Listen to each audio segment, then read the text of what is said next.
हाँ, तो आप लोग का बहुत सारा डाउट आ रहा था और एक ही क्वेश्चन सबको रिपीट हो रहा था कि आरओ सिस्टम क्या होता है, कैसे काम करता है। जो हमारा घर में आरओ लगा हुआ है वो कैसे रॉ वाटर से हमको प्योर वाटर में कन्वर्ट करता है वो सिस्टम। तो आरओ मतलब आरओ सिस्टम को हम दो पार्ट में समझेंगे। पहला पार्ट में केवल हम आरओ के बारे में बात करेंगे जिसका फुल फॉर्म होता है रिवर्स ऑस्मोसिस। तो RO stand for reverse osmosis.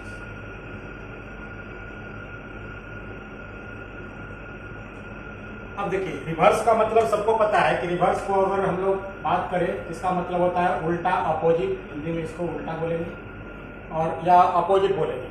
लेकिन एक नया वर्ड आता है ऑस्मोसिस। ऑस्मोसिस एक टेक्निकल वर्ड है, इसको हम अभी क्लियर करते हैं। ऑस्मोसिस क्या होता है? तो ऑस्मोसिस को समझने के लिए हम एक डायग्राम की मदद से समझते हैं ताकि आपको इजीली समझ में आ जाए। तो मान लेते एक सिस्टम है और इस सिस्टम को हम दो पार्ट में बांट दिए और इसमें दो तरह का अलग अलग सॉल्यूशन है। एक सॉल्यूशन का नाम ए रखते हैं, दूसरा का बी रखते हैं। इसमें दो अलग अलग जो सॉल्यूशन है, एक जो सॉल्यूशन है हाई कंसंट्रेशन का है, क्या है, हाई कंसंट्रेशन का है, दूसरा जो है लो कंसंट्रेशन का है। तो ऑस्मोसिस में क्या होता है कि ये जो दो तरह का सॉल्यूशन है, एक सॉल्यूशन ए है, एक सॉल्यूशन बी है। तो लो कंसंट्रेशन का जो सॉल्यूशन है वो हाई कंसंट्रेशन की ओर क्या करेगा, मूव करेगा। यानी सॉल्यूशन का फ्लो किधर से किधर होगा, लो से हाई की तरफ। ये किसके बारे में पढ़ रहे हैं? ऑस्मोसिस के बारे में पढ़ रहे हैं। तो ऑस्मोसिस में क्या होता है, एक ऐसा सिस्टम है जिसमें मतलब ये नॉर्मल केस में होता है। इसमें हम किसी तरह का कोई एक्सटर्नल प्रेशर अप्लाई नहीं करेंगे सिस्टम पे। नॉर्मल कंडीशन में कोई भी सॉल्यूशन जो है लो कंसंट्रेशन से हाई कंसंट्रेशन की ओर फ्लो करेगा, इसी को हम लोग बोलते हैं ऑस्मोसिस। मतलब अगर नॉर्मल केस का बात करते हैं, इसी दो का एग्जांपल लेते हैं। एक ए है और एक बी है। ए जो है क्या है, हाई कंसंट्रेशन का है, बी जो है लो कंसंट्रेशन का है। तो फ्लो किधर होगा, बी से ए की तरफ, बी से ए की तरफ। अब रिवर्स में क्या होता है, इस प्रोसेस को हमको उल्टा करना है। तो इस प्रोसेस को जब हम उल्टा कर देंगे उसी को हम बोलेंगे रिवर्स ऑस्मोसिस। उल्टा करना का मतलब ए से बी के तरफ फ्लो करवाना है। तो ए से बी के तरफ जब हमको फ्लो करवाना होगा तो जाहिर बात है कोई एक्सटर्नल चीज का जरूरत पड़ेगा, एक्सटर्नल प्रेशर का जरूरत पड़ेगा। तो ऑस्मोसिस क्लियर हो गया। अब रिवर्स ऑस्मोसिस पे आते हैं।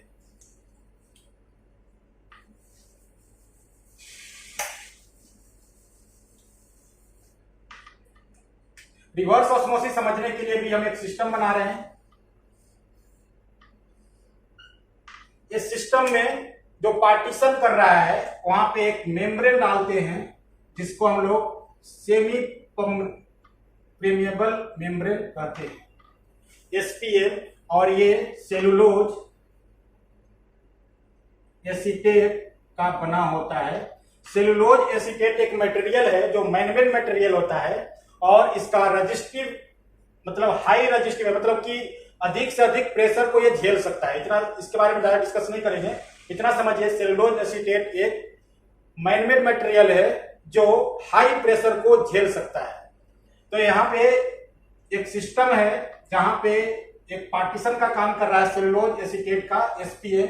एक इसको नॉर्मल भाषा में मेम्ब्रेन बोलते हैं। और यहाँ पे दो तरह का सॉल्यूशन लेते हैं ताकि आप समझ सकें कि हाई कंसंट्रेशन और लो कंसंट्रेशन क्या होता है। एक फ्रेश वाटर है और एक सॉल्ट वाटर है।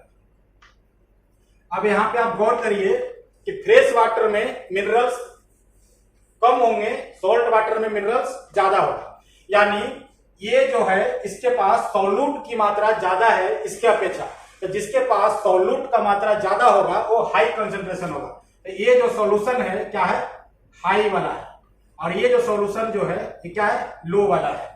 तो जायज बात है कि इसमें अभी जो नॉर्मल केस में ये जो दोनों सॉल्यूशन है उसका फ्लो किधर होगा, ए साइड में होगा, लो से हाई की तरफ में। अब इस सिस्टम को उल्टा करने के लिए हम क्या करते हैं, एक एक्सटर्नल प्रेशर अप्लाई करेंगे।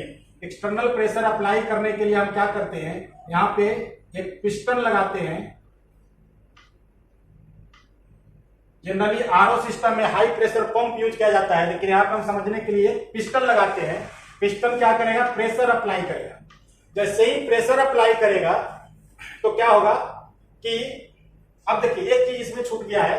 अब हमको यहाँ पे ये समझना है कि रिवर्स ऑस्मोसिस होता क्या है। रिवर्स ऑस्मोसिस डिफिनेशन से क्या बोलता है कि जब अप्लाइड प्रेशर